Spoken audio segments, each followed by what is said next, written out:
Utkarsh IT classes में आपका हार्दिक स्वागत है। दोस्तों, हम आपको बताने जा रहे हैं कि सेकंड ईयर का ट्रेड थ्योरी का पेपर आपको कराने जा रहे हैं। ये आपको सभी का पेपर इसी वीडियो पे अपलोड किया जाएगा। आप इस चैनल को अधिक से सब्सक्राइब करें, अधिक से अधिक शेयर किए दोस्तों के साथ। दोस्तों, हम नेक्स्ट प्रश्न की ओर चलते हैं कि प्रश्न स्टार्टिंग करते हैं। दोस्तों, इस चैनल को सब्सक्राइब कर लीजिए और दोस्तों के साथ शेयर कीजिए अधिक से अधिक। आपकी एग्जाम दिसंबर माह में ही होने वाली है, इसलिए दोस्तों मैं आपको सूचित करें बार बार, और इस चैनल को अधिक से सब्सक्राइब करिए, हर नोटिफिकेशन आपको मिलता रहे।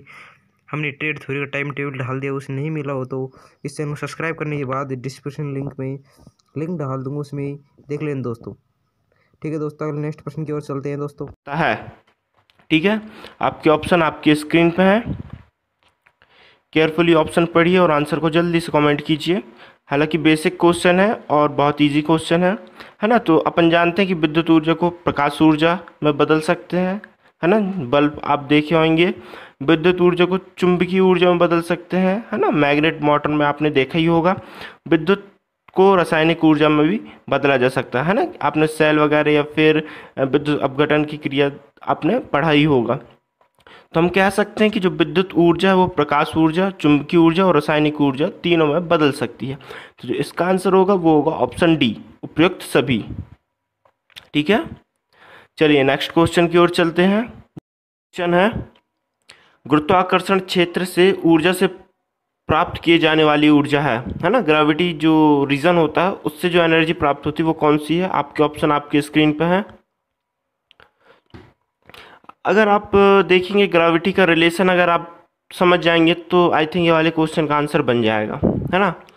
तो चलिए थोड़ा सा मैं बताता हूँ कि जो पवन है ना, पवन यानी हवा, उसका ग्रेविटी से कोई रिलेशन नहीं है, बायोमास का भी नहीं, कोयला का भी नहीं है ना। जो टाइड्स होती है उसका रिलेशन होता है ग्रेविटी से, ठीक है। तो जो ज्वार भाटा होता है ना, ज्वार, टाइड को हम कहते हैं ज्वार, ठीक है। तो समुद्र में आती है, आपको पता ही होगा। और टाइड्स कब अपनी अधिकतम सीमा में होती है? पूर्णिमा के दिन, जो पूर्णिमा की रात होती है ना, तो उस दिन क्या होता है, टाइड्स अपनी अधिकतम सीमा में होती है, ठीक है। तो जो गुरुत्वाकर्षण क्षेत्र से जो ऊर्जा होती है वो कौन सी एनर्जी होती है? जो ऊर्जा होती है वो होती है टाइड्स ऊर्जा, है ना, टाइड्स एनर्जी। तो option D is the right answer. ठीक है, चलिए नेक्स्ट क्वेश्चन की ओर चलते हैं। एक एससीआर एक स्विच के रूप में व्यवहारिकता है। आपके ऑप्शन आपके स्क्रीन पे हैं। एससीआर का फुल फॉर्म बता दूं, सिलिकॉन कंट्रोल रेक्टिफायर होता है। आई थिंक ये बहुत इजी क्वेश्चन है ना। अधिकतर लोगों से बन जाएगा जो एससीआर के बारे में पढ़ा होगा। तो जिसका आंसर होगा वो होगा ऑप्शन ए, एक दिशात्मक, है ना। एससीआर दिखाता हूँ मैं, कुछ इस प्रकार का एससीआर का सिंबल होता है, ठीक है। एक डायोड है जिसमें एक गेट लगा होता है, ठीक है। तो एक दिशात्मक क्योंकि फॉरवर्ड वायस में काम करेगा, है ना, रिवर्स वायस में तो काम नहीं करेगा, ठीक है। तो इसलिए एक दिशात्मक हो गया। चलिए नेक्स्ट क्वेश्चन की ओर बढ़ते हैं। नेक्स्ट क्वेश्चन है, एससीआर बने होते हैं। आपके ऑप्शन आपके स्क्रीन पे हैं। अब आपको बताना है कि एससीआर बने होते हैं। अब मैं हिंट दे देता हूँ, अगर फुल फॉर्म आपको याद है तो आप इसका आंसर बता देंगे, और मैंने पिछले क्वेश्चन में इसका फुल फॉर्म बताया हुआ है। तो बताइए जल्दी से, इसका जो आंसर होगा वो होगा ऑप्शन बी, सिलिकॉन, ठीक है। क्योंकि इसके फुल फॉर्म से ही अपन को पता है, सिलिकॉन कंट्रोल्ड रेक्टिफायर, एससीआर। तो सीधी सी बात है, सिलिकॉन से ही बना होगा, है ना। चलिए नेक्स्ट क्वेश्चन की ओर चलते हैं। नेक्स्ट क्वेश्चन है, एससीआर का नियंत्रण तत्व है, ठीक है। सिंबल मैंने आपको पिछले क्वेश्चन में दिखाया था। तो जल्दी से बताइए नियंत्रण तत्व कौन सा है एससीआर में। आपके ऑप्शन आपकी स्क्रीन पे हैं। तो जो नियंत्रण तत्व होता है एससीआर में वो होता है गेट, ठीक है, जो करंट को कंट्रोल करता है, ठीक है। तो उसमें क्या होता है, गेट के द्वारा ही हम एक एक्स्ट्रा करंट इनपुट करते हैं जो बैरियर तोड़ता है, ठीक है। तो जो ऑप्शन डी होगा इज द राइट आंसर, ठीक है। एक बार फिर मैं आपको दिखाता हूँ, एससीआर कुछ इस प्रकार का होता है। गेट आप देख सकते हैं। एससीआर होते वो 4 लेयरों में बनी होती, पीएन लेयरों में बनी होती, ठीक है। इसकी वर्किंग पढ़ेंगे तो आपको और पता चलेगा कि गेट किस प्रकार का नियंत्रण करता है, ठीक है। चलिए नेक्स्ट क्वेश्चन की ओर चलते हैं। नेक्स्ट क्वेश्चन है, रोटरी कन्वर्टर आमतौर पर उपलब्ध होता है, ठीक है। आपके ऑप्शन आपकी स्क्रीन पे हैं। तो बहुत इजी क्वेश्चन है, ठीक है। तो इसका आंसर मैं जल्दी से बताता हूँ, ऑप्शन सी, ए बी दोनों, सिंगल और 3 फेज, है ना। सिंगल फेज 3 फेज दोनों में अवेलेबल होता है रोटरी कन्वर्टर। तो इसमें तो कुछ समझाने लायक था ही नहीं। और मैं आपको बता दूं, रोटरी कन्वर्टर जो होता है वो AC को DC और DC को AC में बदल देता है। ठीक है, चलिए तो नेक्स्ट क्वेश्चन की ओर बढ़े अपन। ठीक है, तो नेक्स्ट क्वेश्चन है, मशीन जो AC को DC में बदलती है। ठीक है, क्वेश्चन समझ में आ गया? उस मशीन का नाम बताना है जो AC को DC में बदलती है। ठीक है, चलिए ऑप्शन की ओर चलते हैं। जल्दी से ऑप्शन को पढ़िए केयरफुली और आंसर दीजिए कमेंट में। बहुत इजी क्वेश्चन है, आई थिंक बन जाएगा। तो इसका जो आंसर होगा वो होगा ऑप्शन ए, कन्वर्टर। ठीक है, option A is the right answer. अगर ये वाला क्वेश्चन कुछ इस प्रकार से आता कि मशीन जो DC को AC में बदलती, तो इसका आंसर क्या होता? जल्दी से कमेंट दीजिए, कमेंट में बताइए कि आंसर क्या होता अगर ये वाला क्वेश्चन ऐसा होता कि मशीन जो DC को AC में बदलती है। ठीक है, क्वेश्चन बदल जाता। अभी क्वेश्चन है AC को DC, तो क्वेश्चन बदलता कि DC को AC में बदलती है। इसका आंसर क्या होता? जल्दी कमेंट कीजिए। इसका जो आंसर होता ऑप्शन सी होता। ठीक है, ए और बी दोनों, क्योंकि हमें पता कन्वर्टर DC को AC में भी बदल देता। ठीक है, और इन्वर्टर भी क्या करता है, DC को AC में बदल देता। ठीक है,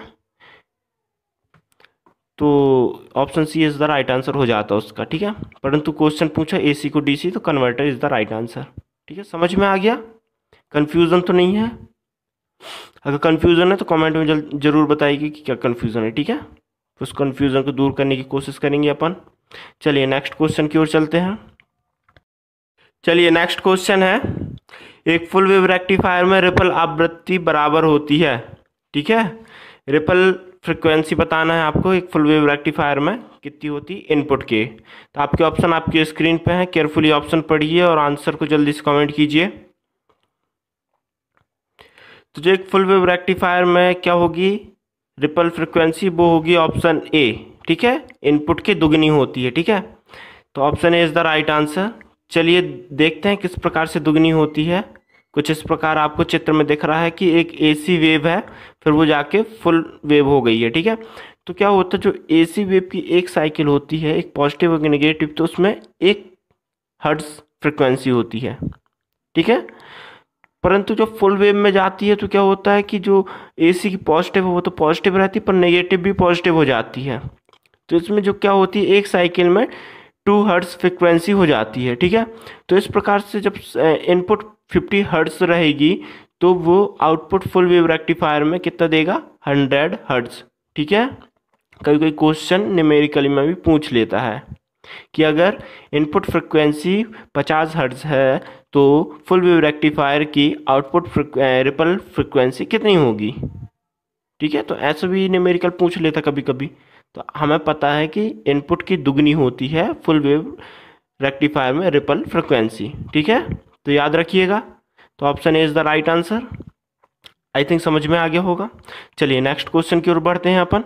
नेक्स्ट क्वेश्चन है, किस विधि का उपयोग एक पूर्ण तरंग रेक्टिफायर बनाने के लिए किया जाता है। ठीक है, फुल वेव रेक्टिफायर कह रहा है, पूर्ण तरंग वही है। तो चलिए देखते हैं ऑप्शन क्या है।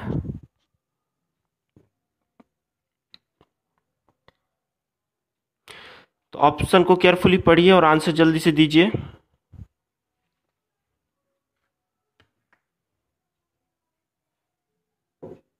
तो जिसका आंसर होगा वो होगा ऑप्शन सी, ए और बी दोनों, ब्रिज विधि। ब्रिज रेक्टिफायर आपको पता है 4 डायोड लगे होते हैं। ठीक है, जो कि पॉजिटिव साइकिल में तो फॉरवर्ड वाइज करते ही करते हैं, पर जो नेगेटिव साइकिल होती है साइन वेव की, है ना, जो AC करंट है, तो उसको भी हम क्या कर देते हैं, पॉजिटिव बना देते हैं। ठीक है, ब्रिज में 4 डायोड काम करते हैं, आपको पता ही होगा। और एक सेंटर टेप मेथड है। ठीक है, तो सेंटर टेप मेथड मैं आपको दिखा देता हूँ कुछ इस प्रकार। ये आंसर हो गया ऑप्शन सी, पर सेंटर टेप मेथड का कुछ डायग्राम कुछ इस प्रकार का है। आप AC सप्लाई देख सकते हैं, उसमें एक ट्रांसफार्मर लगा है, पर सेकेंडरी तरफ आप देखेंगे कि जो उसमें एक टेपिंग की गई है सेंटर में की गई है। ठीक है, आप देख सकते हैं सेकेंडरी वाइंडिंग देखिए, उसमें जो बीच सेंटर से ही एक टेपिंग की गई है, क्योंकि बीच सेंटर में क्या होता है, जो वोल्टेज होता है वो 0 होता है। ठीक है, तो वो DC का माइनस पॉइंट बन जाता है। ठीक है, और जो ऊपर साइड है और नीचे साइड, सेंटर टेप की ऊपर साइड और नीचे साइड क्या लगा देते हैं हम, डायोड। ठीक है, तो एक पॉजिटिव साइकिल को प्लस कर देता है और एक नेगेटिव साइकिल को प्लस बना देता है। ठीक है, तो इस प्रकार सेंटेटिव मेथड हो जाती है। थ्योरी में आप लोग और थोड़ा डिटेल से पढ़ेंगे, मैंने थोड़ा बेसिक बेसिक बता दिया। ठीक है, तो जो एक पूर्ण तरंग रेक्टिफायर बनाने के लिए हम ब्रिज विधि और सेंटेटिव विधि दोनों का उपयोग करते हैं। ठीक है, option C is the right answer.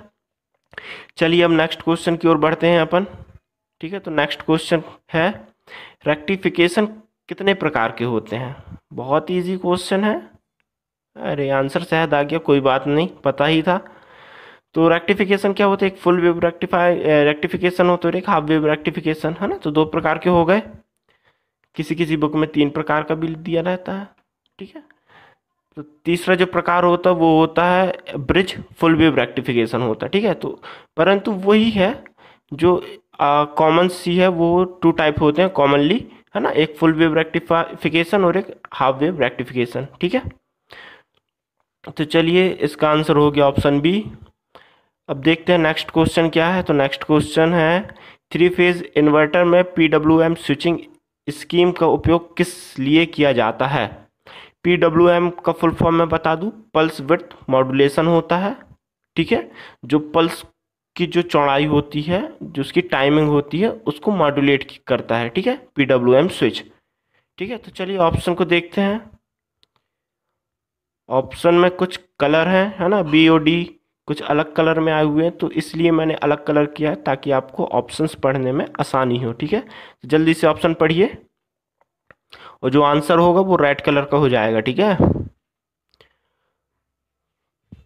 तो जो इसका आंसर होगा वो होगा ऑप्शन बी, लो ऑर्डर हार्मोनिक्स में कमी तथा हाई ऑर्डर हार्मोनिक्स में वृद्धि करना। मैंने आपको बताया था PWM का जो होता है विड्थ मॉड्यूलेट करता है किसकी, पल्स की। तो पल्स किसकी होंगी, हार्मोनिक की होगी, फ्रिक्वेंसी की होगी, है ना। तो option B is the right answer. ठीक है, चलिए नेक्स्ट क्वेश्चन की ओर चलते हैं। नेक्स्ट क्वेश्चन है मोटर जनरेटर सेट में बियरिंग किस प्रकार की होती है। तो आपके ऑप्शन आपके स्क्रीन पे हैं, बियरिंग बताना है किस प्रकार की होती है। तो इसका जो आंसर होगा वो होगा ऑप्शन सी, ए और बी दोनों, है ना। ग्रीस लुब्रिकेंट एंटी फ्रिक्शन प्रकार की होती है और ग्रीस लुब्रिकेंट फ्रोक्शन नहीं है वो, ठीक है, फ्रिक्शन प्रकार है। ठीक है, ऑप्शन बी में थोड़ा सा मिसप्रिंट हो गया है, वो फ्रोक्शन नहीं फ्रिक्शन है। ठीक है, तो ऑप्शन ए और बी दोनों राइट आंसर है। ठीक है, तो जो यानी कि जो फ्रिक्शन प्रकार होता है हम उसको स्लाइड प्रकार भी कह लेते हैं ना, स्लाइड टाइप, प्लेन टाइप। ठीक है, एंटी फ्रिक्शन तो आपको पता ही है, रोलर टाइप जो रोल बियरिंग होती है वो एंटी फ्रिक्शन में आती है, और जो स्लाइड या प्लेन बियरिंग होती है वो किस में आती है, फ्रिक्शन प्रकार में आती है। ठीक है, फ्रिक्शन टाइप में आती है। कभी टाइप भी पूछ लेता तो इसलिए आपको याद रखना है। और मैं आपको बता दूं कि एक सरल भाषा में छर्रे, आप जानते हैं ना छर्रे, तो एंटी फ्रिक्शन में छर्रे लगे होते हैं जबकि फ्रिक्शन प्रकार में छर्रे नहीं लगे होते। ठीक है, कॉमन सी बात है, याद रख लीजिएगा, सरल लैंग्वेज में मैंने बता दिया। और ग्रीस लुब्रिकेंट तो आपको पता है दोनों में होगी। ठीक है, तो option C is the right answer. बहुत बेसिक सा है, अगर आप वीडियो ही देखते हैं ना तो आधे से ज़्यादा आपको याद हो जाएगा। बहुत बेसिक क्वेश्चन होते हैं और इम्पॉर्टेंट क्वेश्चन होते हैं। ठीक है, तो वीडियो को लास्ट तक जरूर देखिए करिए। चलिए नेक्स्ट क्वेश्चन की ओर चलते हैं। नेक्स्ट क्वेश्चन है एसी से डीसी कन्वर्टर का कार्य है ना, जो एसी से डीसी कन्वर्टर होता है उसका कार्य क्या है। चलिए ऑप्शन की ओर चलते हैं। आंसर शायद आ गया ऑप्शन, चलिए कोई बात नहीं, ऑप्शन बी, है ना, नियत एसी वोल्टेज को परिवर्ती डीसी वोल्टेज में रूपांतरित कर देती है। ठीक है, जो एक कांस्टेंट एसी वोल्टेज होता है ना उसको एक वेरिएबल डीसी वोल्टेज में कन्वर्ट कर देता है। ठीक है, समझ रहे हैं आप लोग, परिवर्ती कन्वर्टर डीसी वोल्टेज में कर देगा। और जो ऑप्शन ए है ना, एसी इनपुट वोल्टेज को फिक्स डीसी वोल्टेज में रूपांतरित कौन करता है, एक रेक्टिफायर करता है। ठीक है, एक रेक्टिफायर जो होता है वो एसी इनपुट वोल्टेज को फिक्स डीसी वोल्टेज में रूपांतरित करता है, परंतु जो कन्वर्टर होता है नियत एसी वोल्टेज को परिवर्तित डीसी वोल्टेज में रूपांतरित करता है। ठीक है, तो option B is the right answer, क्योंकि कन्वर्टर के बारे में पूछा था। अगर रेक्टिफायर के बारे में पूछता रेक्टिफायर है ना, तो option A is the right answer होता। तो चलिए नेक्स्ट क्वेश्चन की ओर चलते हैं। आई थिंक आपको समझ में आ गया होगा। फिक्स्ड डीसी और परिवर्तित डीसी। ठीक है, फिक्स्ड डीसी किस में चेंज होगी? जब रेक्टिफायर होगा। और परिवर्तित डीसी कब चेंज होगी? जब कन्वर्टर होगा। ठीक है, चलिए नेक्स्ट क्वेश्चन की ओर चलते हैं। नेक्स्ट क्वेश्चन है, डीसी से डीसी कन्वर्टर का अन्य नाम क्या है? बहुत इंपॉर्टेंट क्वेश्चन है। तो चलिए देखते हैं क्या है इसका नाम। ऑप्शन केयरफुली पढ़िए जल्दी से। तो इसका जो नाम है वो है चॉपर। ठीक है, option D, chopper is the right answer. Chopper क्या होता है मैं आपको थोड़ा बेसिक से बता दूं। चॉपर, पहले मैं आपको बताता हूँ कि जो एसी करंट है, ठीक है, एसी करंट को हाई और लो करने के लिए हम किसका यूज़ करते हैं? ट्रांसफार्मर का। ठीक है, जो करंट आता है तो उसको हाई वोल्टेज या लो वोल्टेज करने के लिए हम किसका उपयोग करते हैं? ट्रांसफार्मर का। उसी प्रकार से जो डीसी को हाई वोल्टेज या लो वोल्टेज करने के लिए हम चॉपर का उपयोग करते हैं। ठीक है, तो डीसी से डीसी कन्वर्टर होता है। ठीक है, तो डीसी से डीसी कन्वर्ट होता है किसमें? चॉपर में। और चॉपर का जो काम होता है वो क्या होता है कि जो इनपुट डीसी होती है उसको या तो हाई वोल्टेज डीसी बना देना या तो लो वोल्टेज डीसी बना देना। ठीक है, तो कभी कभी इसकी वर्किंग पूछ लेते हैं कि इसका जो वर्क है वो क्या है। वर्किंग नहीं, वर्क पूछता है कि क्या वर्क है, किस लिए यूज़ किया जाता है। तो चॉपर आई थिंक आपको कंफर्म हो गया होगा कि चॉपर क्या है। ठीक है, एक एसी के लिए हम ट्रांसफार्मर यूज़ करते हैं हाई वोल्टेज और लो वोल्टेज के लिए, और जो डीसी को हाई वोल्टेज और लो वोल्टेज करने के लिए हम चॉपर का यूज़ करते हैं। ठीक है, इम्पॉर्टेंट है इसलिए मैंने बहुत इजी तरीके से और आराम से बताया। ठीक है, जहाँ आपको थोड़ा कन्फ्यूज़न हो आप एक पेपर और पेन उठाइए और नोट करते जाइए। ठीक है, कभी कभी क्या होता है आप लोग वीडियो देख लेते हैं तो तुरंत तो याद रहता है, पर जब उसका टाइम बीत जाता है ना तो वो चीज़ रिकॉल नहीं हो पाती। इसलिए पेन पेपर में आप लोग नोट करते जाइए। ठीक है, ताकि आपको लॉन्ग टाइम तक रिकॉल होता रहे वही चीज़। चलिए नेक्स्ट क्वेश्चन की ओर चलते हैं। नेक्स्ट क्वेश्चन है, डीसी से एसी कन्वर्टर का अन्य नाम क्या है? बहुत इजी क्वेश्चन है। ठीक है, अब डीसी से एसी कन्वर्टर का क्या नाम होगा? घर में क्या लगाते हैं हम? इन्वर्टर। इन्वर्टर ही क्या करेगा? डीसी को एसी में बदलेगा। बहुत इजी क्वेश्चन था, इसमें कुछ समझाने लायक तो है नहीं। ठीक है, चलिए नेक्स्ट क्वेश्चन की ओर चलते हैं। डायोड रेक्टिफायर का कार्य है, ये तो मैंने बता दिया था। ठीक है, पिछले दूसरे या तीसरे क्वेश्चन में मैंने इसका जिक्र किया था। तो आई थिंक आप बता देंगे इसका आंसर बहुत इजी तरीके से। अगर आपने पिछले जो दूसरा या तीसरा क्वेश्चन था उसको अच्छे से समझा होगा ना, तो इसको जल्दी से रिकॉल करके आप बता देंगे आंसर। ठीक है, तो इसका जो आंसर होगा option A, AC input voltage को फिक्स डीसी वोल्टेज में रूपांतरित करना। ठीक है, फिक्स डीसी वोल्टेज में कौन करता है? Diode rectifier. ठीक है, और जो परिवर्तित डीसी वोल्टेज कौन करता है? कन्वर्टर करता है। ठीक है, तो ये दोनों में आपको डिफरेंस पता चल गया होगा कि कौन किसको क्या करता है। ठीक है, तो option A is the right answer. चलिए अब नेक्स्ट क्वेश्चन की ओर अपन चलते हैं। नेक्स्ट क्वेश्चन, रोटरी इन्वर्टर की गति नहीं होती है। ये भी बहुत बेसिक सा क्वेश्चन है, पर कभी कभी इंसान कंफ्यूज हो जाता है ना। जब एग्ज़ाम में कंप्यूटर डिस्प्ले में आता है क्वेश्चन तो पता नहीं माइंड कहाँ चला जाता है और अपन इसको क्या करते हैं, आंसर लगा देते हैं स्थिर। ठीक है, क्या होता है कि अपन क्या कर देते हैं इसका आंसर स्थिर, तो हो जाता आंसर गलत। जबकि क्वेश्चन क्या पूछा? रोटरी इन्वर्टर की गति नहीं होती, तो कैसी नहीं होती? परिवर्ती नहीं होती। ठीक है, वेरिएबल गति नहीं है, कांस्टेंट स्पीड में चलता है कन्वर्टर। ठीक है, तो option B is the right answer. तो केयरफुली जब आप कंप्यूटर के सामने भी बैठे ना तो केयरफुली क्वेश्चन पढ़िए, ऑप्शन को थोड़ा सा वहाँ डिस्क्राइब कीजिए, अपने ही मन में एक्सप्लेन कीजिए कि क्या स्थिर हो सकता है, परिवर्ती हो सकता है, तीव्र हो सकता है, या इनमें से कोई नहीं हो सकता। थोड़ा सा एक्सप्लेन कीजिए, वहीं वहीं थोड़ा सा लिंक जमाइए। ठीक है, थोड़ा सा लिंक अगर आपकी मजबूत होती जाएगी ना हर एक चीज़ के लिए, तो आंसर को जल्दी से चूज़ कर सकेंगे। ठीक है, अब इतना भी टाइम नहीं लेना है कि टाइम निकल जाए और आपका क्वेश्चन छूट जाए।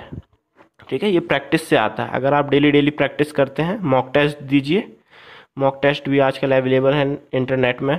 ठीक है, और अधिक से अधिक एमसीक्यूज़ कीजिए। मैं तो कराता ही हूँ इस वीडियो में एमसीक्यूज़, और ग्लोबल आईटीआई की वेबसाइट में भी आप जाके टेस्ट दे सकते हैं, है ना।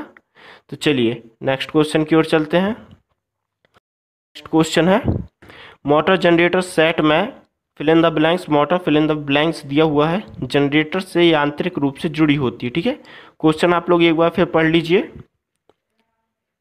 चलिए अब ऑप्शन की ओर चलते हैं। ऑप्शन कुछ इस प्रकार से हैं, तो ऑप्शन को केयरफुली पढ़िए और बताइए कि क्या होगा इसका सही आंसर, और कमेंट कीजिए जल्दी से। ठीक है, तो इसका जो सही आंसर होगा option A, AC motor DC generator से यांत्रिक रूप से जुड़ी होती है। क्या ये सही है या नहीं? बुक में आंसर दिया था ऑप्शन ए। ठीक है, इंपॉर्टेंट क्वेश्चन है, कभी कभी आ जाता है कंफ्यूज क्रिएट करने के लिए। ठीक है, तो क्या होता है कि जो मोटर जनरेटर सेट होता है, कोई ज़रूरी है क्या कि एसी मोटर और डीसी जनरेटर ही हो? ऐसा नहीं हो सकता क्या कि डीसी मोटर और एसी जनरेटर हो? थोड़ा सोचिए, क्या ऐसा नहीं हो सकता कि डीसी मोटर हो और एसी जनरेटर हो? ऐसा भी तो हो सकता है ना। अब मोटर जनरेटर सेट में कोई कंपलसरी है क्या कि मोटर जो होगा वो एसी होगा, जो जनरेटर होगा वो डीसी ही होगा? अगर कंपलसरी है तो क्यों कंपलसरी है? ये भी तो है ना, क्यों कंपलसरी है? हमारे पास डीसी सप्लाई है और हमको एसी सप्लाई चाहिए, तो क्या हम डीसी मोटर लगा के उसको कपलिंग करके एसी जनरेटर से कपलिंग नहीं कर सकते क्या? तो एसी करंट मिले। कोई ज़रूरी है क्या कि एसी मोटर को ही डीसी जनरेटर से ही जोड़ें, है ना। तो इसका जो आंसर होगा वो ऑप्शन ए और ऑप्शन बी दोनों होगा। ठीक है, कोई ऐसा कहीं लिखा हुआ नहीं है कि मोटर जनरेटर में जो क्या है एसी को डीसी जनरेटर से ही जोड़ें, कहीं कहीं लिखा हुआ है। तो आप लोग थोड़ा सा अपनी थिंकिंग को एक दूसरे लेवल पे ले जाइए, है ना। तो कोई ज़रूरी नहीं है कि एसी मोटर और डीसी जनरेटर ही हो एमजी सेट में। ठीक है, वो इसलिए अधिकतर जगह लिखा होता है क्योंकि हमें पता है कि हर जगह क्या है, हमारे चारों तरफ क्या एसी करंट ही अवेलेबल है। ठीक है, और डीसी करंट अवेलेबल है नहीं, तो इसी कारण से जो आंसर होता है ना एसी और डीसी कर दिया जाता है। परंतु कोई ज़रूरी नहीं है कि एसी मोटर और डीसी जनरेटर ही हो, है ना। डीसी मोटर और एसी जनरेटर हो सकते हैं, है ना। हमारे तरफ अगर चारों तरफ डीसी होता तो क्या करते? तो डीसी को एसी से करते ना, कपलिंग करके। तो इसका आंसर ए और बी दोनों होगा, परंतु बुक में मेंशन था ए। ठीक है, एसी और डीसी, तो इसका आंसर ए हो गया। ठीक है, परंतु अगर एग्ज़ाम में ऐसा क्वेश्चन आता है तो आपको क्या करना है? अगर ऑप्शन में सेम ऐसे ही ऑप्शन दिए हैं तो आपको ऑप्शन ए लगाना है, क्योंकि वो वहाँ पे क्या होता है कंप्यूटर में पहले से एंटर्ड रहता है आंसर। ठीक है, तो कंप्यूटर में क्या कॉमन सेंस तो होता नहीं, कंप्यूटर को जो आप इनपुट देंगे उसी का रिजल्ट देगा। ठीक है, तो क्या होता है कि आपको ऑप्शन ए लगाना है उस टाइम में। अगर ऑप्शन ऐसा दे देता ए बी और सी ऑप्शन में देता ए और बी दोनों, तो आपको ऑप्शन सी चूज करना है। ठीक है, कि एसी मोटर और डीसी जनरेटर हो सकता है और डीसी मोटर एसी जनरेटर भी हो सकता है। यांत्रिक रूप से जुड़े होते हैं ना, साफ्ट को क्या यांत्रिक रूप से जोड़ने का मतलब है जो साफ्ट होती है उसको हम कपलिंग कर देते हैं। ठीक है, जोड़ देते हैं, कपलिंग करते हैं। ठीक है, तो कुछ इस प्रकार का अगर ऑप्शन आते तो आपको ए लगाना है, और ऑप्शन अगर सी देता कि ए और बी दोनों, तो ऑप्शन सी लगाना है। ठीक है, तो मैंने आपको बता दिया दोनों कंडीशन में कि आपको आंसर कैसे चूज़ करना।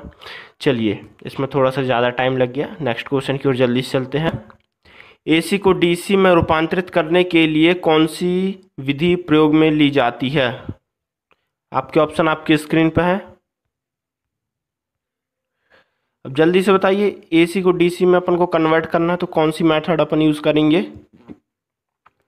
है ना। तो पता है रेक्टिफायर से भी डीसी ले लेते हैं, मोटर जनरेटर सेट अभी अपन ने पिछले क्वेश्चन पढ़ा, तो मोटर जनरेटर सेट से भी अपन डीसी ले सकते हैं।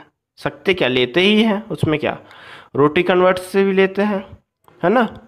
तो इसका जो आंसर हो जाएगा ऑप्शन डी, है ना, उपयुक्त सभी। तो option D is the right answer. ठीक है, रेक्टिफायर मेथड है, एमजी सेट मेथड है और रोटी कन्वर्टर मेथड है। ठीक है, तो option D is the right answer.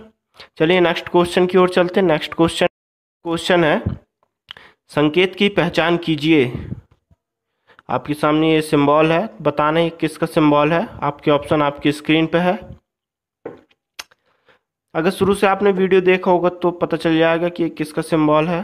फिर भी मैं बताता हूँ आंसर। जो इसका आंसर है ऑप्शन बी, SCR का सिंबल है। ठीक है, सिलिकॉन कंट्रोल्ड रेक्टिफायर का सिंबल है। ठीक है, चलिए नेक्स्ट क्वेश्चन की ओर चलते हैं। पहचान कीजिए, क्या पहचानना है ना, ये बताना कि किसका डायग्राम है। जल्दी से बताइए।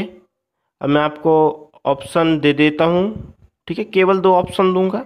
बताना है कि ये AC जनरेटर का डायग्राम है या फिर DC जनरेटर का डायग्राम है। जल्दी से बताइए, 2 ऑप्शन है आपके पास। तो जो इसका आंसर होगा वो होगा AC जनरेटर। ठीक है, AC जनरेटर का है। अब AC जनरेटर के लिए कैसा पता करेंगे कि ये AC जनरेटर है। ठीक है, ये जो एरो ब्लिंक हो रही है आपके सामने, उसके सामने लिखा है स्प्लिट रिंग। ठीक है, कहीं कहीं स्लिप रिंग भी लिखा रहता है, हालांकि अधिकतर जगह स्लिप रिंग ही बोलते हैं। ठीक है, तो कभी भी अगर स्लिप रिंग लगी हुई है तो क्या होगा, वो AC देगा। ठीक है, AC करंट। तो AC करंट देगा तो कौन सा जनरेटर कहला गया, AC जनरेटर। अगर स्लिप रिंग की जगह क्या लगा हो, कम्यूटेटर, तो कम्यूटेटर क्या देगा, DC करंट। तो DC करंट जब देगा तो वो जनरेटर कौन सा जनरेटर कहलाएगा, DC जनरेटर। ठीक है, तो यहाँ पे स्लिप रिंग लगी हुई है, स्प्लिट रिंग लगी हुई है, तो इसका जो आंसर होगा वो क्या होगा, AC जनरेटर। ठीक है, ये जो डायग्राम है किसका है, AC जनरेटर का है। ठीक है, चलिए नेक्स्ट क्वेश्चन की ओर चलते हैं। नेक्स्ट क्वेश्चन है, एक और डायग्राम है, बताइए कि किस चीज़ का डायग्राम है। अच्छा, डायग्राम नहीं बताना, सॉरी, इसमें बताना R1 और R2 क्या है। डायग्राम देखिए और बताइए R1 और R2 क्या है। चलिए मैं बता देता हूँ। मैंने शुरू में बोला था कि आपकी पहचान करना है कि डायग्राम की पहचान, तो मैं बता देता हूँ ये एक DC जनरेटर है। ठीक है, अब आपके लिए थोड़ा सा हिंट हो गया होगा। चलिए ऑप्शन की ओर चलते हैं। ऑप्शन A दिया है ब्रश, B दिया है कुमुलेटिव, और C दिया है कम्यूटेटर, और ऑप्शन D दिया है मैग्नेटिक पोल। तो बताना है R1 और R2 क्या है। तो जो R1 और R2 है, मैंने पिछले क्वेश्चन में बताया था कि अगर जब ये DC जनरेटर है तो क्या होगा, R1 और R2 कम्यूटेटर। ठीक है, और अगर स्लिप रिंग होती तो क्या होती, एक रिंग की तरह होती। ठीक है, डायग्राम में भी क्या होती, रिंग की तरह होती। तो इसलिए मैंने पहले बता दिया था कि ये DC जनरेटर है, तो आपको कंफ्यूज होना ही नहीं था, सीधा सीधा आंसर था कम्यूटेटर। ठीक है, तो option C is the right answer. एक नेक्स्ट क्वेश्चन की ओर चलते हैं। नेक्स्ट क्वेश्चन है, रोटरी कन्वर्टर के चिन्हित भाग X का क्या कार्य है। ठीक है, आपको चित्र में दिख रहा है X कहाँ पे है, तो बताना है कि जो X है उस भाग का क्या कार्य है। आपके ऑप्शन आपकी स्क्रीन पे हैं। ठीक है, तो ऑप्शन केयरफुली पढ़िए और जल्दी से बताइए इसका आंसर। इसका जो आंसर होगा मैं बता दूं, जो X भाग है वो क्या है, कम्यूटेटर है। अब जल्दी से आंसर, अगर जिनको नहीं पता तो वो बता दे, है ना। कम्यूटेटर का काम होता है AC को DC में बदलना, और स्लिप रिंग का काम होता है AC करंट देना। ठीक है, तो option A is the right answer. ठीक है, कम्यूटेटर है वो, तो कम्यूटेटर का काम क्या है, AC को DC में बदलना। अब एक इम्पॉर्टेंट चीज कि DC जनरेटर की जो आर्मेचर की करंट होती है, किसकी, DC जनरेटर के आर्मेचर की जो करंट होती है वो किस टाइप की होती है, AC टाइप की होती है। बहुत इंपॉर्टेंट चीज़ है और बहुत इंपॉर्टेंट क्वेश्चन भी है। DC जनरेटर के जो अंदर रोटर होता, आर्मेचर, सॉरी रोटर नहीं, आर्मेचर जो होता है, तो आर्मेचर की जो करंट होती है वो AC टाइप की होती है। ठीक है, पर कम्यूटेटर लगे होने के कारण वो AC करंट DC में बदल जाती है। ये बहुत इंपॉर्टेंट चीज़ है ना, इसको नोट करके आप लोग रख लीजिए। चलिए नेक्स्ट, ये लास्ट क्वेश्चन था, इसी के साथ वीडियो एंड करते हैं। मिलते हैं नेक्स्ट वीडियो में। Thank you so much.